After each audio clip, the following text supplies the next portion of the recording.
welcome to Help the Helpers on this Memorial Day. And with a minimum, but a little bit of technological difficulty, here we are, and ready to have part two of Gisela and Charles's presentation about the world we want to live in and how we get there. So here we go. Thanks so much. I'm really happy to have Gisela here. It's so nice. Me too. Gisela keeps me honest, so that's nice to have her here. Thank you, Charles. And she adds a whole dimension. It's interesting. We've had sort of similar paths in terms of how we have become interested in focusing and in sort of a social change, including interest in the Frankfurt School, me more with Fromm, and Gisela more with Adorno. I think is that a reasonable way of putting it? Yes, but you are more into Fromm than I am into Adorno. Oh, okay. But we're both inspired by Marxist humanism. Marxist humanism, I want to distinguish that from so-called communism, which is not anything we have any affinity toward at all. Right. What we're attracted to is the humanist vision and philosophy and practice of Marx, not the Stalinist, or what we would call a perversion. Charles, could you define, could both of you define humanism just so that we, Okay. terms so elusive? Okay. Do you want to give a try? I can go, but you want to give a try, Gisela? I can try. It's difficult to define things, right? And what I say is always general, and we have to fill it with meaning. That's the first thing. When we have a concept, humanism, it's a universal concept. And Gene has this concept of instance of itself, which is about universals, right? Universal general concept, humanism, I can say in general, it is putting the human at the center of our concern and belief in the free development of the person, meaning the individual, the human being, and Marx said, the condition for the free development of the human being, of the individual, is the free development of all. And the free development of all, really all, is also the condition under which a free development of the human being, the individual, can happen. And free development means maybe what Carl Rogers said about the fully functioning person, if you are familiar with that term. The development of our abilities and what is dormant in us, that can come out and be developed. Everybody's creativity and ability to fully develop that. And putting this at the center of our concern, that is humanism, maybe. So Yes. maybe, Charles, you have to add something. Yes, essentially I agree, although I think in the one place where Marx talks about the principle that would govern the new society, he says that actually the free development of each person is essential for the free development of all. Unless we have the free development of every single individual, something is missing in our full development. So the we requires the each one of us. Without that, we don't really have a full we. That's more our language than Marx's, but that's the essential concept. There are a few other things. One is that at one point Marx said that to be radical is to go to the roots. And for the root for man is man, him, herself. So it's really that we are ourselves, our development as an end in itself is at the center of our thinking. And not, human being is not a means or for something else like accumulating capital or profit. The human being and the development of the human being is at the center. Is that an adequate definition for you? Sure. Yeah, it's a good place to, not a bad place to start. I know Gene at one point said the human being or the person is at the center and comes before the structure, that the structure has to serve each of us and our growth. That was his vision and it's our vision, I believe, right? Mm-hmm. Yeah. And a human being cannot even be a means to attain an ideal of freedom. But our development is first. Right. Will follow. So we cannot aspire in an ideal and use human beings to attain that. Like in an authoritarian party structure, for example. Yeah, that's beautifully said. Yeah. It amounts to creating a kind of idolatry that we submit the individual or the human being to some kind of idol, which is not, the idea is we do not serve idols, we serve the development of the human being. Yes.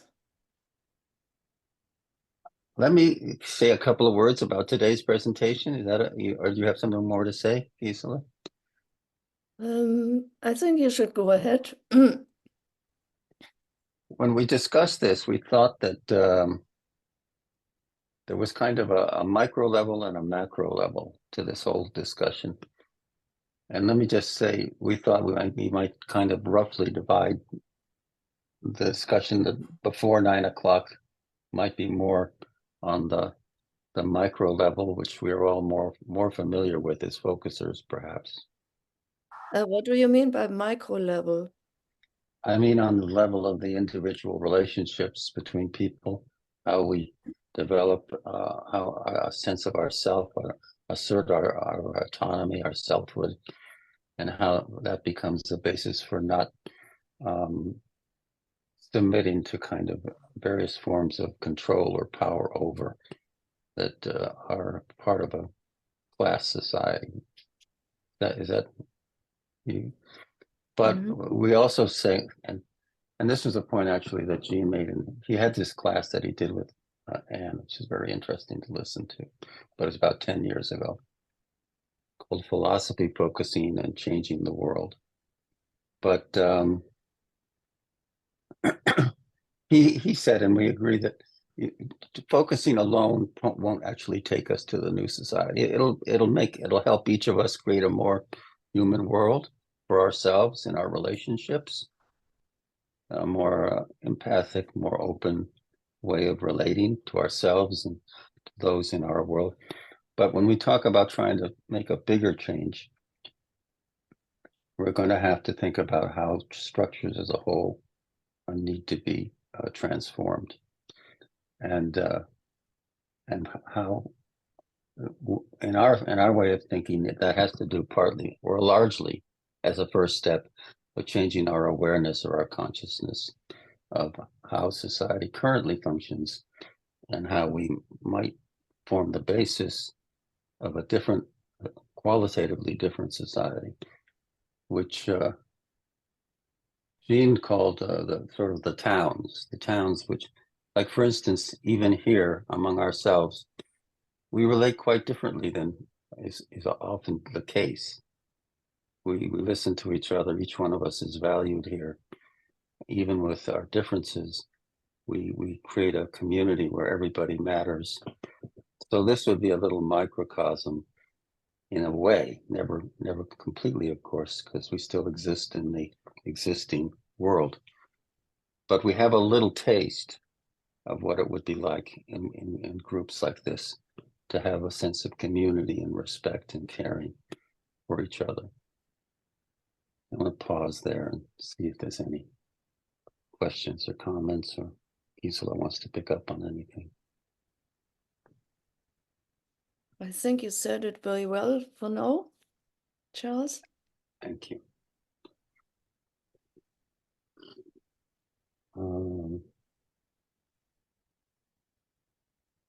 Anyone? If we don't have any questions, I'll plunge ahead.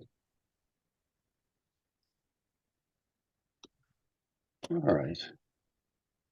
I think that where we might start with this is on the concept of power, and two very different kinds of power.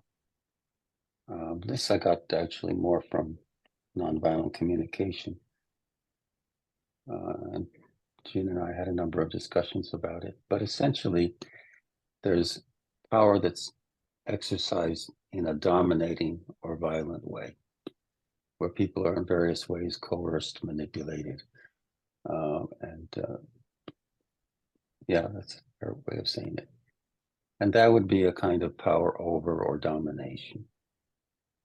And any class society, any society that reduces people to a means to make a profit or whatever the goal is, or just create a dictatorship where a ruling group is in power over people and suppresses freedom of real democracy. We have more democracy in the political realm than we do in the realm of production in the workplace in our society.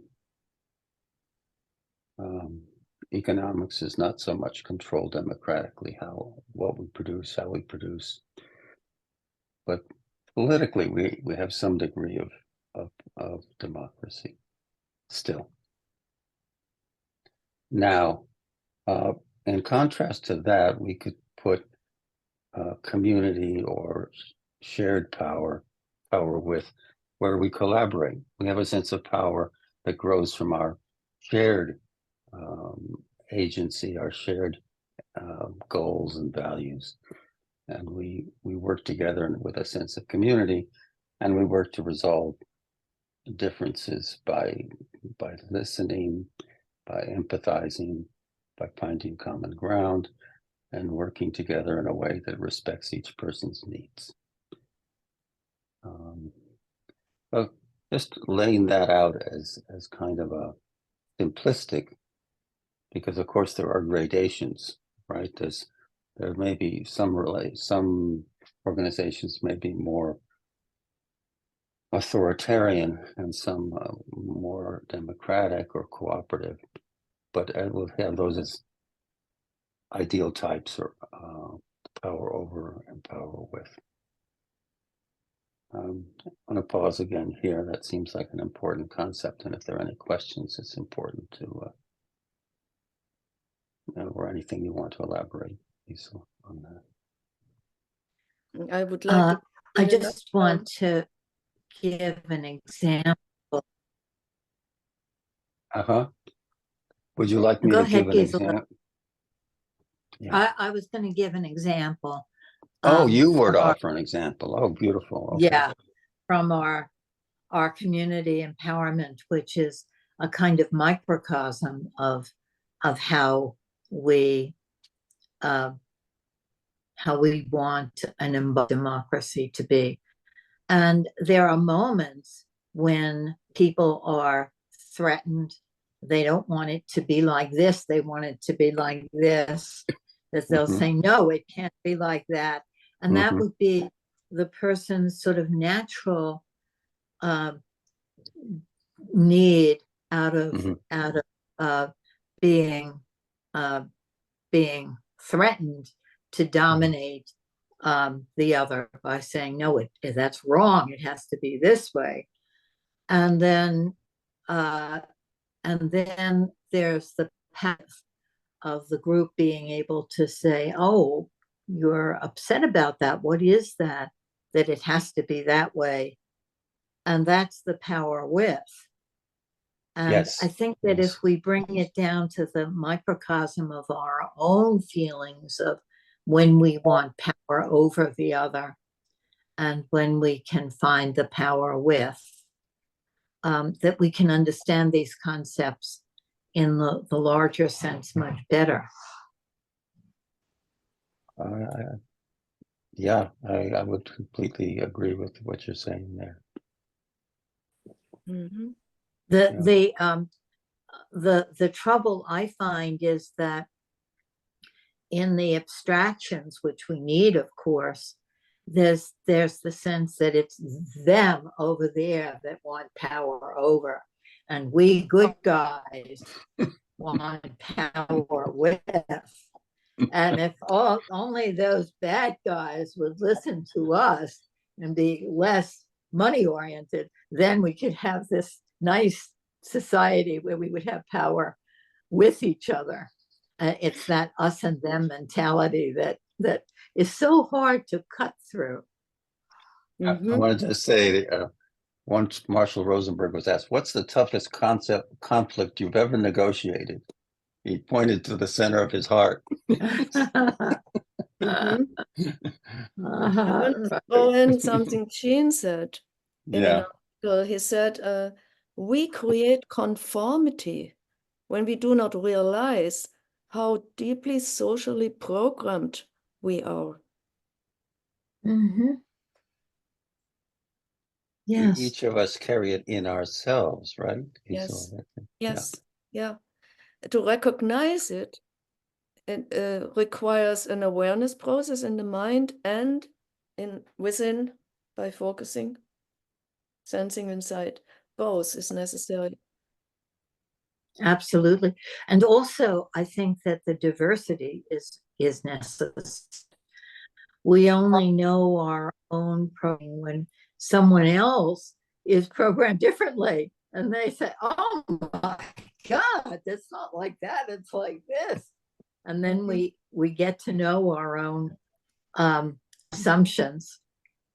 And so I think it's very, very important to be in communication with people who are different in every way, and different, coming from different societies. Mm-hmm. Yes. It's an awareness process because Gene named it unconscious social programming. Right. You need to become aware. Yes.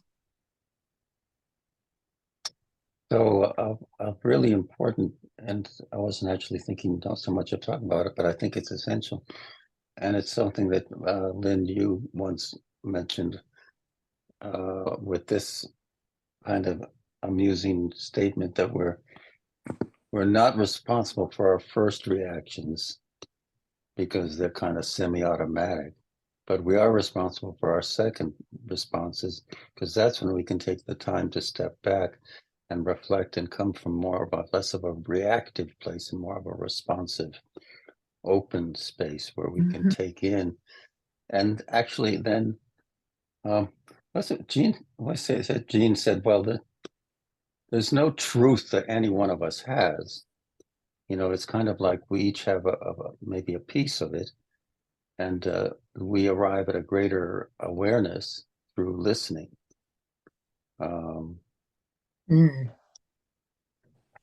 Which there's so much argument, particularly with our polarization. There's so much tendency to argue, no this, no that, no the other, right?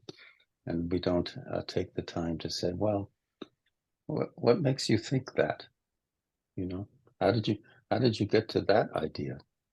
And to be interested and curious, to understand where the other person came from, who is coming from. So, let me see. What time? Oh, okay. So I'm thinking that we would go for our discussion here.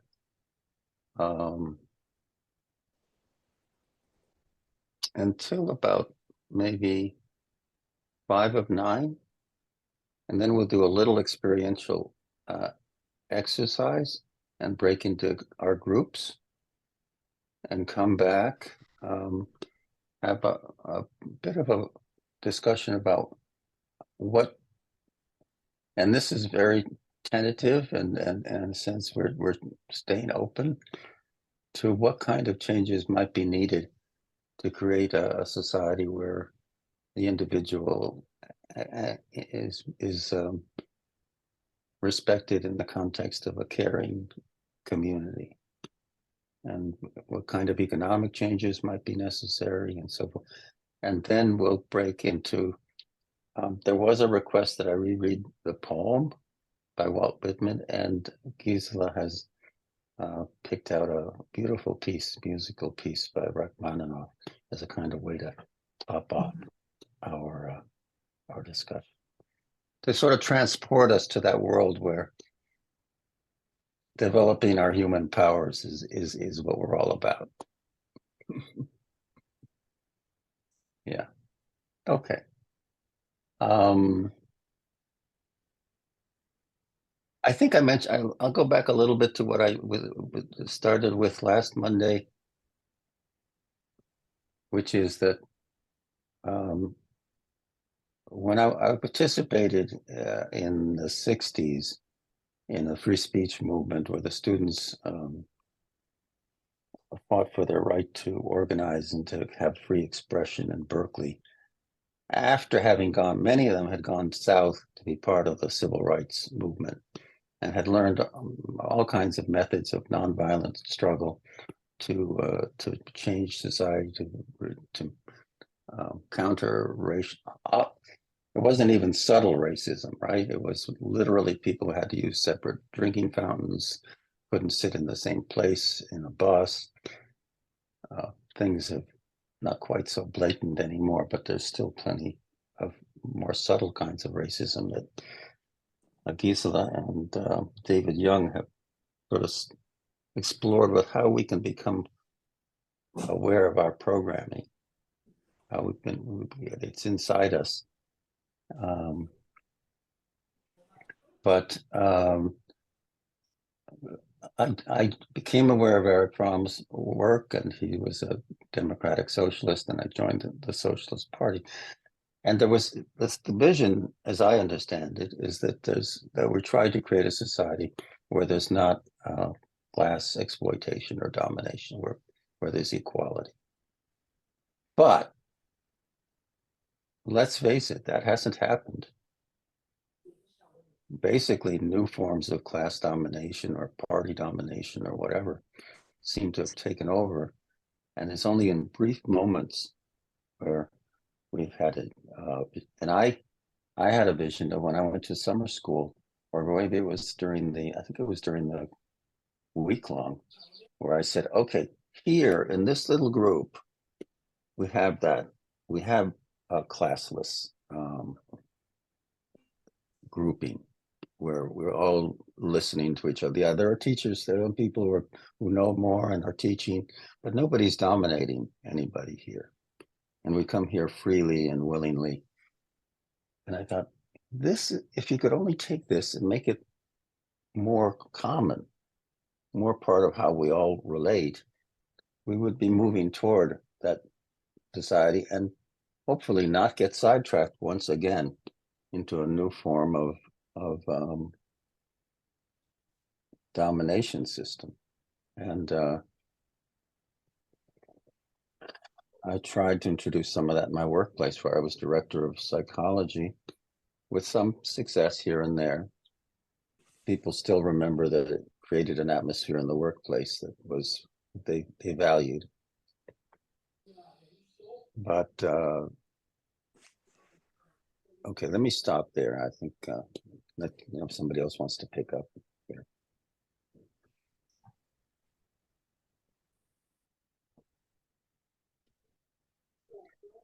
Only to say that my hope was, when I learned about focusing, that here we would have a way of coming back and grounding ourselves in ourselves, have a body sense of the difference between a relationship of power with and power over. I think it feels differently in the body. It feels differently when we're respecting differences and finding ways to meet our needs in a collaborative way versus a coercive way. There's a felt body sense to the power over versus power with community and relationship. So if we have that as an anchor that we can come back to and say, now, wait a minute, let me pause. Do I feel that this is a situation where I'm feeling coerced, not allowed to be myself? Or is this one open situation where I can listen with empathy and not feel that I'm being pushed? Okay, I've said my piece. Mm-hmm. Is there some notes, something here in the chat? Yeah, there is something on the chat by Monica. Very interesting contribution. Yeah.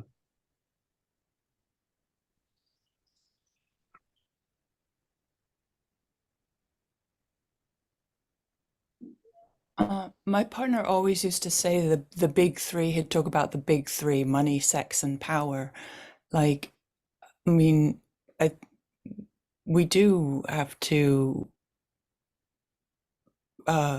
share power in regard to creating companies and such that where everybody's voice is heard.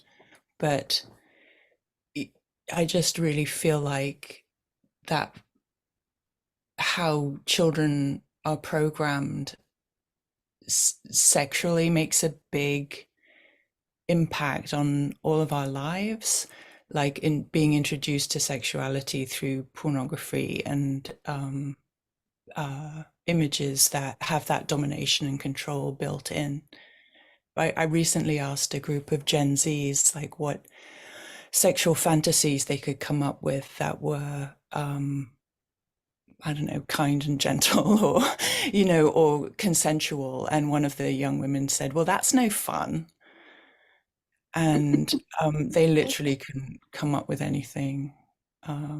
We eventually we did, but nevertheless, I've put it out there now. Wow, that's fascinating. That's no fun. I mean, what has this society become? I must admit, I am a bit shocked right now to hear that.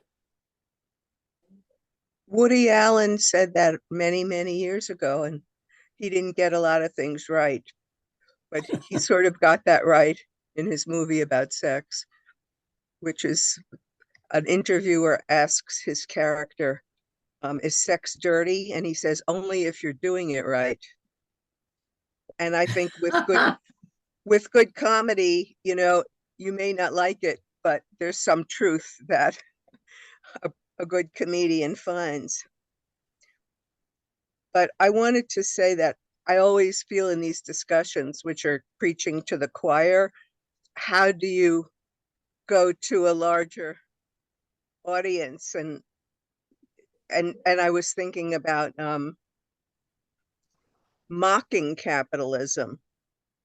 And I hope the following isn't offensive, but when I looked at getting focusing training, possibly I found the marketing stuff of Ann Weiser Cornell, and she must have hired somebody because her ads, and I'm going to call them ads, for her stuff are brilliant simulacra of, well, they're not even simulacra of ads, they are ads. And in a lot of them, they really mimic internet ads for how to buy a house with no money down, or things like that. And she gives you a problem. Are you depressed? Do you I don't remember exactly anymore, but you know, do you have a problem? Do you have a problem? Do you have a problem? And you keep scrolling, and she builds it and she builds it until she tells you about her focusing program, and she gives you a free sample, and then you can come to a free half-hour thing. And so it seems that in this world, if you want to be anti-capitalist, I mean, she is capitalist because she's making money, it's her job.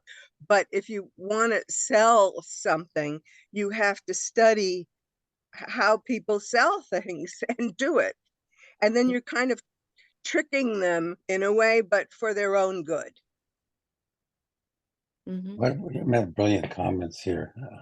You want to say anything, Gisela? I have a ton of things to say. Yeah, the first thing I have to say, capitalism is not equal to making money necessarily. If Anne Weiser has her own company and she's selling herself, so to speak, what she has to say, she's not necessarily exploiting somebody. I think she's offering a service, maybe at a too high price, I'm not sure, but she's offering herself. I'm talking about messaging, not the product itself, which Right. often it's not necessarily a correspondence between the product and how you sell the product. But I'm sorry if I'm not quite coherent at this particular time in the morning, but I'm just talking about the preaching to the choir aspect, and how I always think, where are you going to get this messaging across? How are you going to do this to the general public who doesn't even know that this exists? Right, and she's good at that. She's one of the best at that, right? Exactly my point. Yeah. By mimicking sales strategy. But there is something that your point. To me, there's a point though that we live in a society where everything becomes a commodity, and you sell it. And focusing, you almost have to do that within the context of this society. She's right. developed her way of working and was very conscious of trying to work it in a way where she's not against marketing, but she's trying to market in a way that really respects the needs of the people that she's marketing to. I think she pretty much keeps to that. She's also can be generous in terms of allowing people who can't afford things to give it a discount or whatever. So that I think she tries to be conscious too about what people can afford. But there is something very on target, I think, what you're saying, Liz, about how, and sometimes it's very much even in the simple language. For instance, we talk about wellness. Well, wellness is a noun, and it's something we sell, and some people can think they consume wellness. You go and you take it in. So I prefer the word well-being to wellness, because it refers to the quality of the way we are with ourselves and others. I don't know if that completely resolves the problem, because there's still some element of a market where we sell what we have to offer, and that's even true of therapists, right? Or even artists. I mean, it invades the whole society. We ourselves become commodities to sell ourselves or whatever. One of the points that Eric Fromm made. I think, I'm sorry to cut you off. Go ahead. No. But I don't know. I think that I mean, I don't know how to say this, but recently I was in a situation where this for a school system, this the need for a therapist for a school. And then it was being talked about, not in just commenting that the therapist should reflect the demographic of the population, racially, or ethnically. And then apparently there is what is called, the Russian guy. And I don't know whether he is from Russia, or I don't know the background, but he wouldn't fit the demographic. And then I didn't say anything, but I felt that there's too much of one demographic, And that for me is dangerous, because whenever you gather just a group of people from one demographic, there's the balance of power is different. There's the difference, I think people, there is there's no balance of power, I believe, towards others, So I felt for the sake of the student body, yes, let's get exposed to this Russian guy or this Russian therapist. He doesn't need to be, of color to be able to be there for others, So I didn't say this, so of course I just listened, but I thought it was, in disagreement. I thought it was just basically terrible. Anyway, that's my comment. But it's interesting because in that your view gets suppressed in a way, because it's not politically correct to say, oh, maybe this Russian fellow has something to offer. If he's willing to be open and listen, then maybe there can be actually something enriching about having somebody who's different, not just the same. Yeah. There are all subtle ways in which these things, and I think it's a constant effort to be conscious of how we're programmed by the left as well as by the right. Yeah. How do we? And that's where I think focusing, if we truly practice it, we continually try to stay open and to not just preach to the choir, as Liz is saying. We have to also hear all points of view, really, even right-wing views. They have a view for a reason. We may be horrified by some of the things they say, and they're probably horrified by things we say. But I think they're horrified by transgender and this and that. I think they're genuinely upset about it. Scares them. So how do we find a way to deprogram, right? I mean, that's sort of like a huge thing, and we're even now listening to each other, we're kind of deprogramming. I think hopefully we are. Yeah. Oh my goodness, let me do my little exercise, because we're getting to about 5 minutes. Time flies.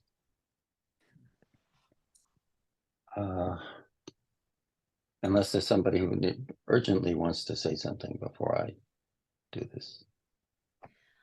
I just wanted to catch a thread from Gisela saying that capitalism had to do with exploitation. And again, I just need these basic terms defined, because we may all be talking about different things when we talk about capitalism.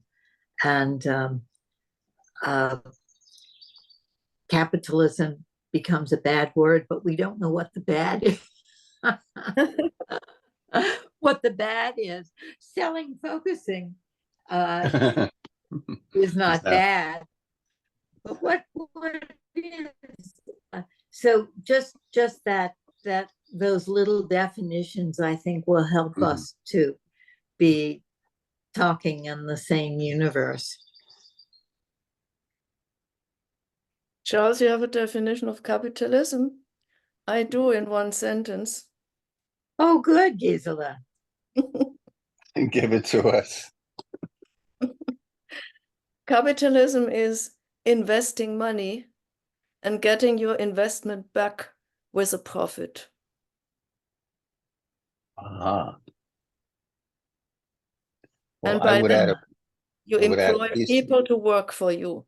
That's the exploitative aspect. Yeah.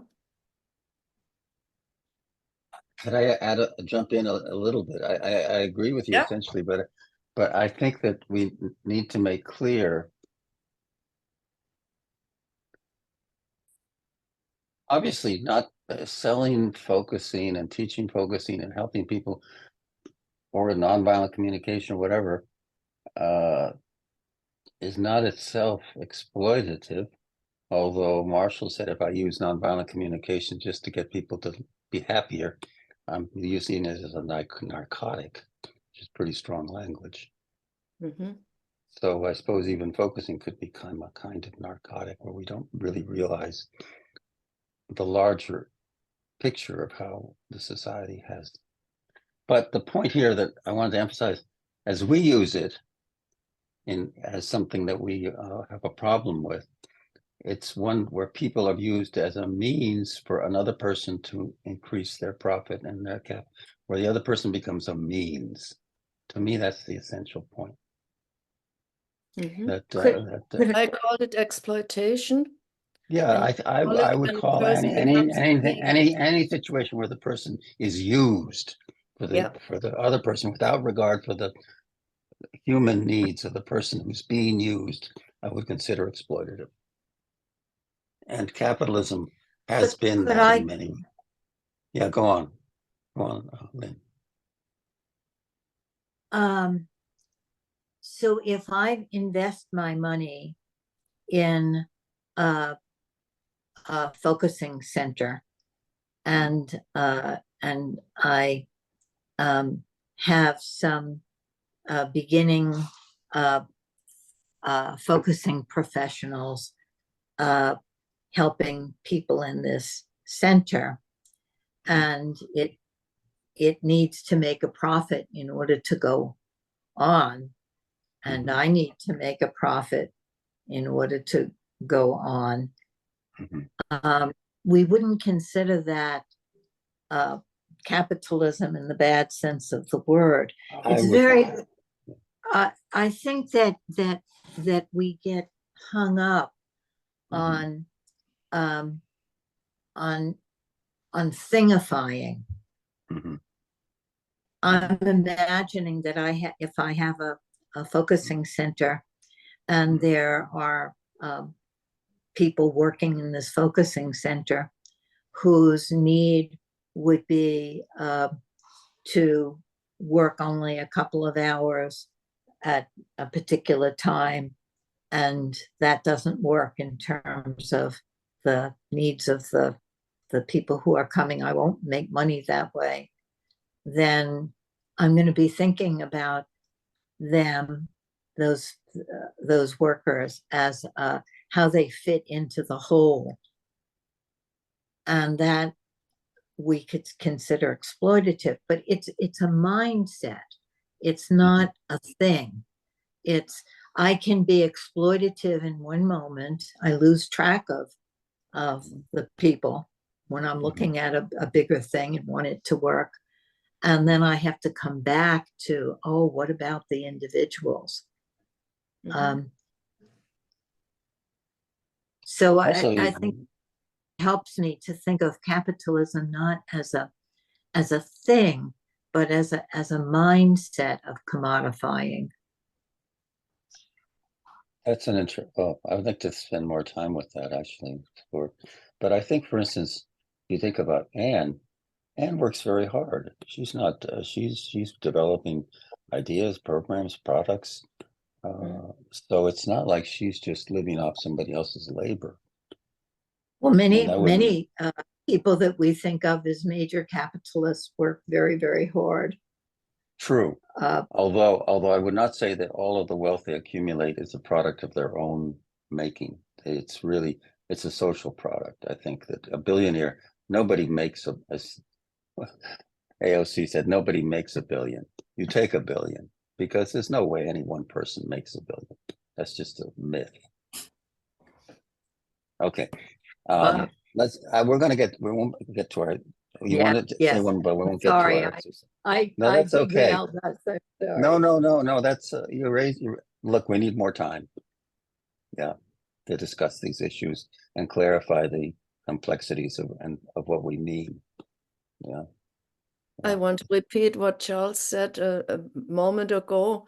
We are living in this world dominated by capitalism. And in that system, everything becomes a commodity. Has to. Because everybody including the one who opens a focusing center, has to survive.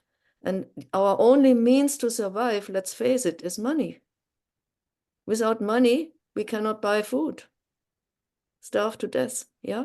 That's the whole structure we live in and what we would like to change, yeah?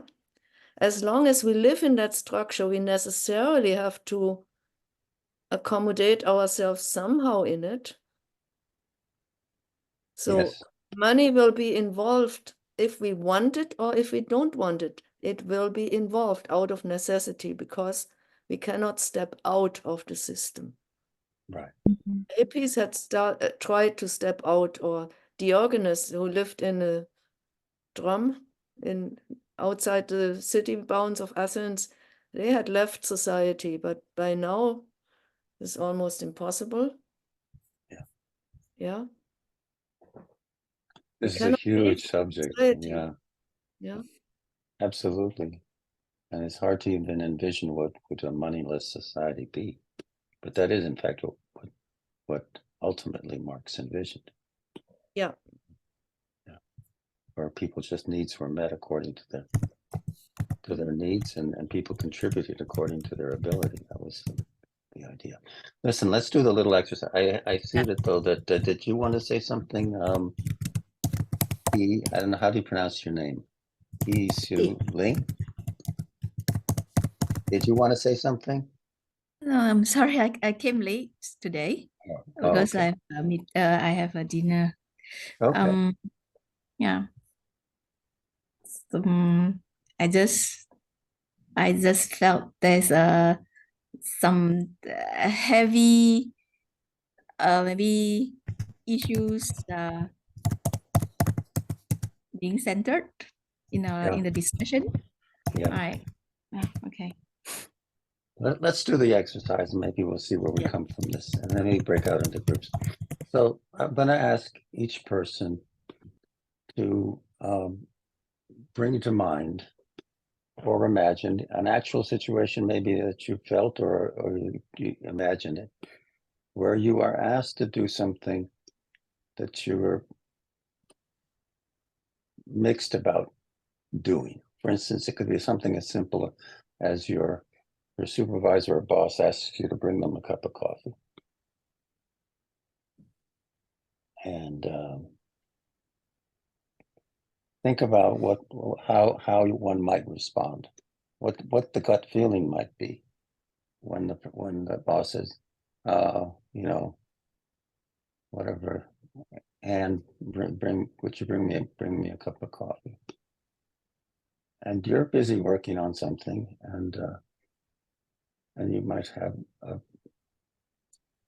a sense of, ugh, now I have to get him a cup of coffee. So what I'm suggesting is that if you first notice what it's like when somebody asks you to do something and part of you doesn't want to do. Notice the body feeling.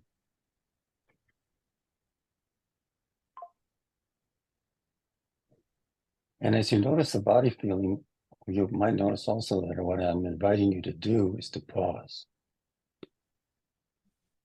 I'm asking you to take a moment to notice how it feels in your body.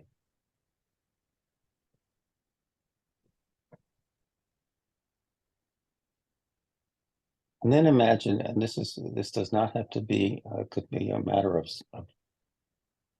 10 or seconds or so, stepping back and sensing, do I want to do this or do I not want to do this?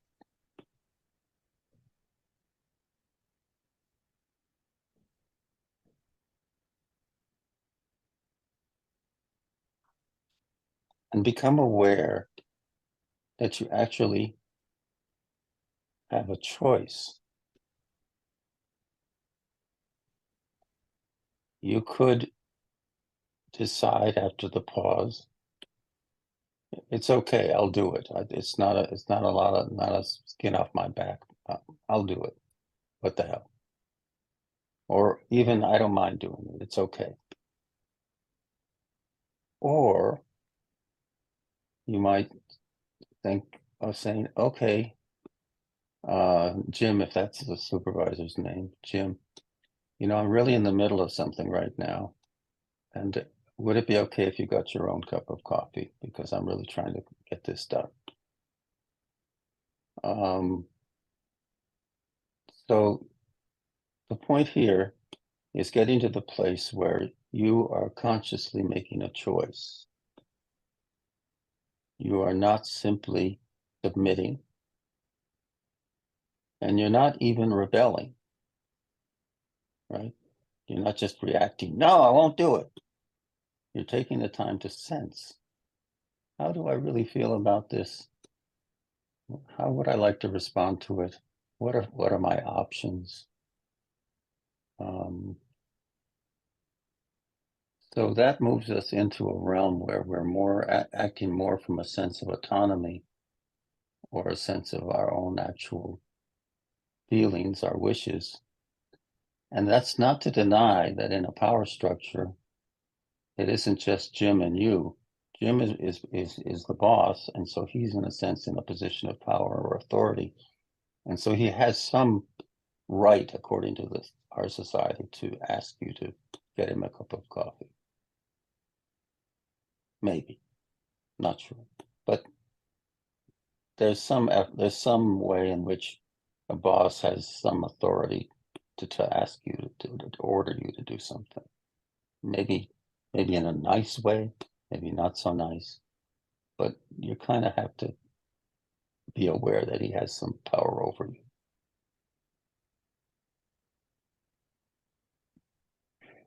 And I'll ask you, how does it feel to take that pause? How does it feel to take that moment where you say, wait a minute, I'm not going to just give in. This is very, Mary Hendricks called it the revolutionary pause, where you say, wait a minute, give me a second to reflect or to sense what I feel.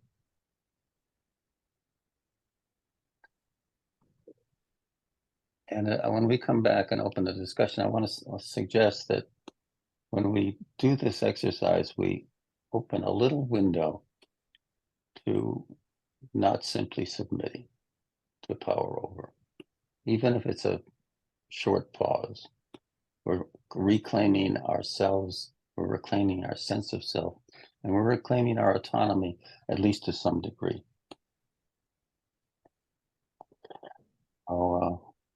I think with that, maybe just bringing it to a close, and maybe we can have a short discussion about what that felt like, and then maybe break into, not very long, a short discussion, and then break into our breakout rooms.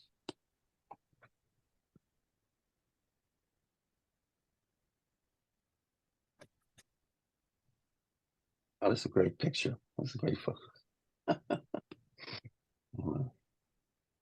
Nice.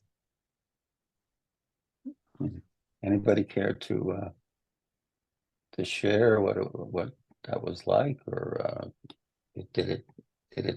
It may not have worked for some people, which is fine. I'll speak. Yes, please.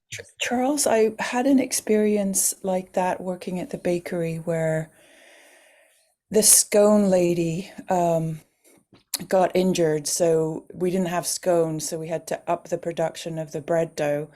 And I was making the bread dough that week, and I got the list, and it was so enormous that I knew, I just had a bodily felt sense I could not do it.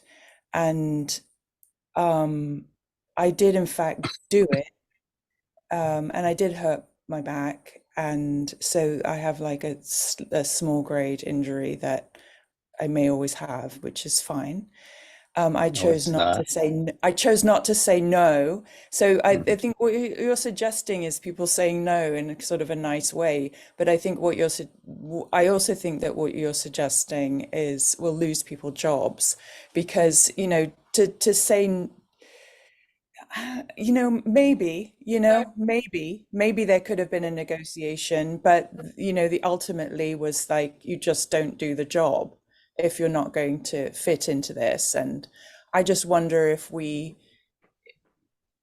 just from my personal experience, a better way forward is to collaboratively create businesses where we have a social culture that we've created already, where every voice is heard and we're actually really doing this together, because we know that that togetherness is what's going to help us be more successful financially. Because when it all falls apart, the collaboration is all the only thing that will work. That's what I have to say about that. Yeah, that's a reality in our society, that even if you say no politely, you could lose your job. I mean, that's part of the reality of the structure that we would. And you're suggesting, and to some extent, it can be done. Cooperatives have been formed, and some of them managed to survive financially. So Well, I think we have to do it, and of course we can do it. It's just creating the structures of right speech.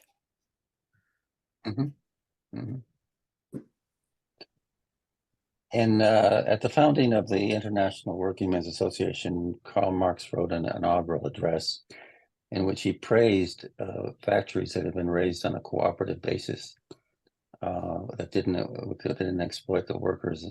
And he said, these are great examples because they show an actual practice how industry can be done without exploiting people.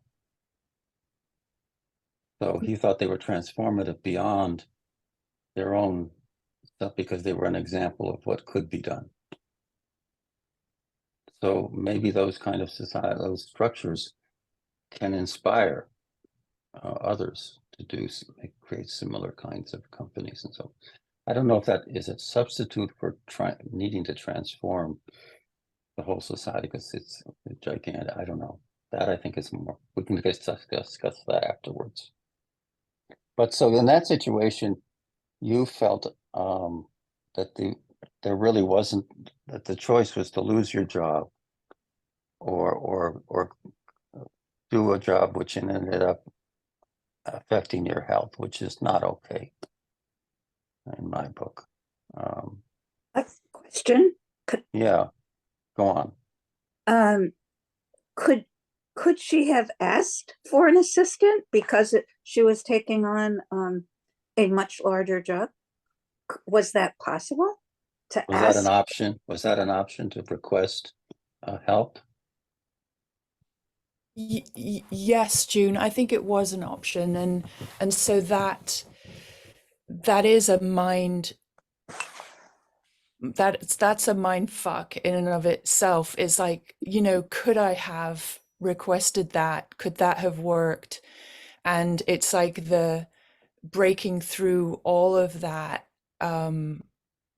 cultural internal pressure to do what the boss says. So yes, there's an opening there. Yes. But the programming is such that we submit, right? Yes, that's the problem. And a friend therapist said that my clown, behaving like a clown, was a way of practicing saying no. And I do believe that that's true. You know, so for that whole year, I was a clown. And there you go, just practicing saying no, practicing breaking out of that, which was very difficult, I have to say, but I did it. Congratulations. Yeah. Can I yes, please go ahead. Excuse me, but just going back to the example that you gave, Charles, which is, you know, a real stereotypic example, and women have heard it for years, and it's kind of it raised a lot of feeling as it came up again, this coffee getting for the boss thing. And I'm thinking, you know, it's a teaching moment where you turn to the guy who, or a person, whoever it might be, who seemingly you've given some kind of power to, and find out what about getting coffee is something they can't do for themselves. in other words, that whole going along with the notion that something as simple as getting your own cup of coffee is so humiliating and oppressive for the person who isn't really, or is somehow given this menial role, when the person who's actually asking needs a teaching moment of, like, you know, it doesn't have to be as abrasive as get it yourself, but it can be, you know, I can't do that. You're capable, you know, How because often have you asked the boss to get you a cup of coffee? because I mean, here you are in a situation where you're giving this person all this power, and they're asking for something that seems to be like they're powerless. Here they are powerless in this request. You know, you do not really have to get anybody anything, you know, unless you've agreed to that kind of thing. And it brought up the whole discussion we were having earlier about the notion of security and, you know, capitalism and, you know, what we don't have and what we're trying to secure for survival. And coffee for some people is security. I mean, it's kind of, you come back down to the simple things that we take on in the you know, the corporate world or whatever world you're in. And that little teeny thing seems to be like major commodity, you know. And I'm just saying, when we focus, we slow down, right, to see those things. Mm-hmm. And we say, no, that's really not, that particular value is something that we all can take care of ourselves. It doesn't have to be. Right. Anyway, I stopped there, but it good example, and also an old example.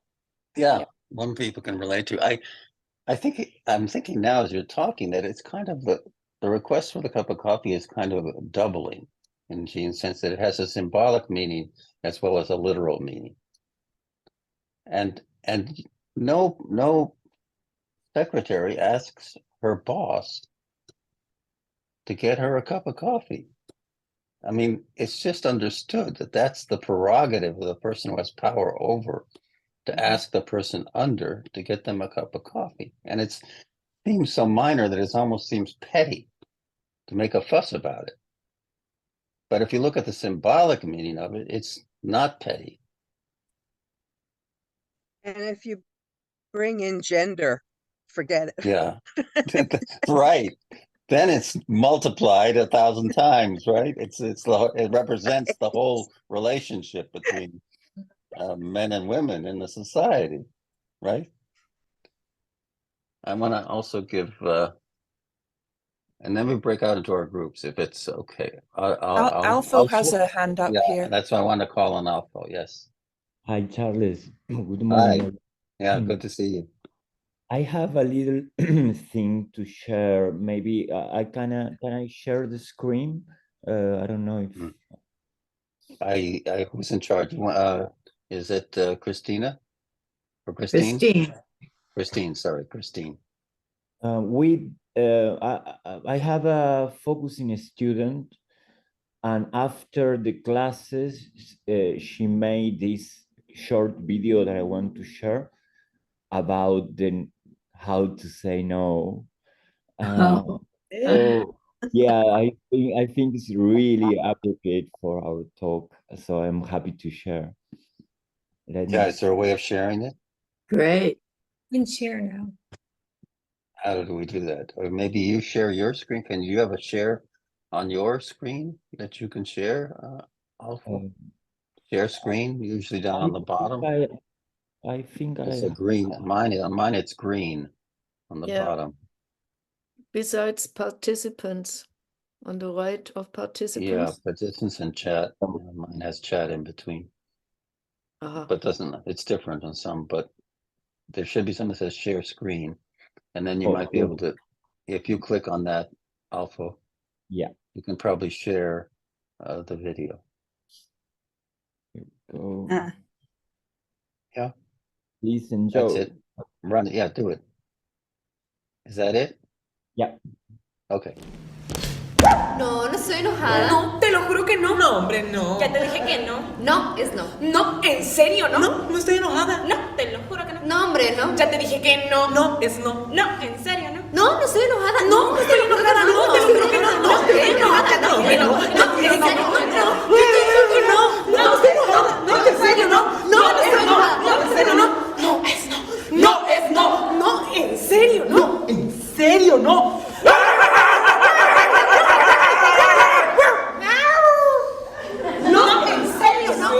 Mi amor. Tranquila, Tranquila, gorda. ¿Por qué te pones así? Tranqui, bebé. ¿En serio?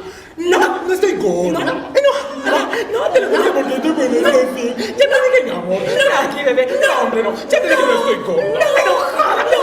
Amor, eso no. Se te va a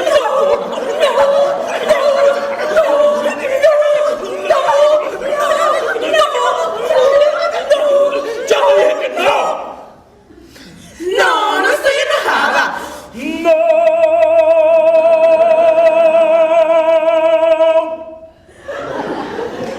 Gorda.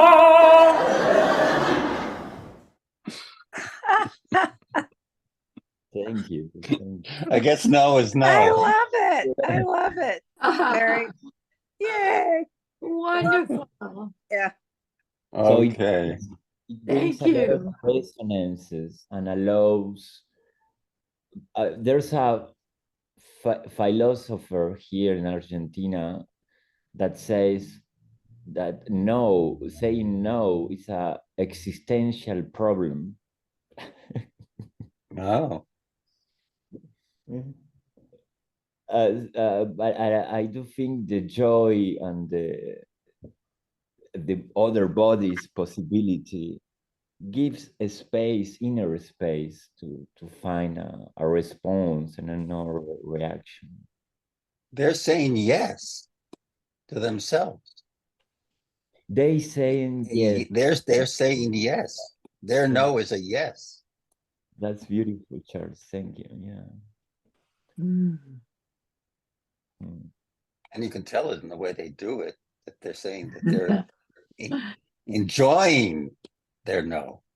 Mm. They're the empowerment of a no. Yeah. I have a friend who tells me you have to feel the grrr in your body. The grrr. Yeah, that's it's something that came from the video. Also, no, you know, from that experience. But yeah, that grrr, yeah, I agree. Yeah, I want to say something. Well, the video is very interesting and very funny. Well, maybe you can produce another video about just pause, and then maybe there's something. There's maybe more insight. Any decision may be up to say yes to ourselves, and that's a blessing. Yeah. And then we don't know how to say. If we pause, maybe we can know how to say yes to ourselves. Maybe say no to others. Maybe say yes to others. So maybe there's another video on saying yes to ourselves. Yeah, it's my sharing. And on it's very funny. pausing, allowing ourselves to take the time to sense what we want to say. And then maybe we come to that no, that exalting no, or maybe we come to yes. It's a choice. Yeah. And we'll break out into rooms after you, okay?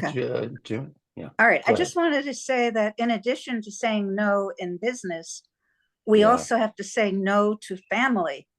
And in all dimensions, in all areas. I just yes. did that recently and it was great. Yeah. Fabulous. I'm glad. Could you enjoy it? Yes, I did. You enjoyed it. Oh, great. That's good. That's important. That enjoyment part is important. Yeah. Okay. Let's go into three groups of three.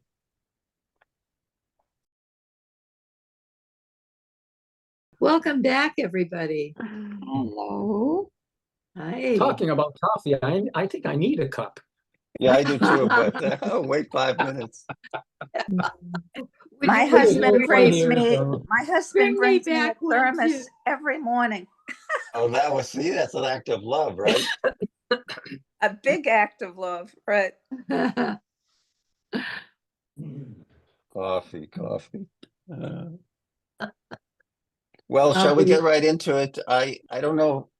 Maybe I was thinking maybe we forego the poem, which is a bit long, and just go into the music and have a little more time for people to share. Yeah, I read the poem last week. I don't think I need to read it again. yeah, maybe just a couple of comments and then the music. Yeah, I think that would be nice. And Gisela, you probably can do it through your share, just the way Alfo did. And then play the YouTube. That might be the simplest. Do you know how to do that? Well, I hope so. I have never done this, and I don't know if it works. Okay, it's easy enough. You press share screen, and then it'll come up. That video will come up on your screen, and then you just play it, and it should play for everybody. How do I get the video? It'll my go to mail. you might have to go to your mail to get the video. Yeah. Yeah, fine. Or go to YouTube. I don't know. Sure. Yeah. Okay. Okay. Which one is it? It's the one with. Do you have it, Charles? Well, maybe I have it. Yeah, maybe I have it. Maybe I can do it. Yeah, maybe it would You be do it. simpler. It's safer. Okay. All right. I have to find it. I'll practice it another time. Then Yeah. That's do okay. it something like that next. And maybe that we need to. Good pause. I'm fine trying to find it. I don't know if it Good takes too long. practice of no, I can't do it. Very nice. Okay. Good job. You sent it as an email, right, Gisela? Yes, I did. Okay. And one of them was not available in the US. I know. I found it this Everywhere. morning. I was just going. I found it this morning. I think maybe that we should send people the Rachmaninoff. Okay, and we'll just send have it to a them. couple of comments before we Close. go. Okay, let's do that. And Let's do that. the planning committee will meet for a couple of minutes at 10 o'clock. Okay. Yeah. What's the significance of Rachmaninoff for this discussion of capitalism and rebellion against your boss? You want to give the answer to that? I can give my answer, but you want to give the answer, Gisela? Well, the piece of music is one of exuberant joy or anticipation to me. It's something uplifting. Oh. It is Rachmaninoff Variations on a Theme by Paganini, variation number 18. And it's for piano and orchestra. Like a piano part. Yeah. And it's 3 minutes long, the variation 18. Oh, the one I had was 1.5. Okay.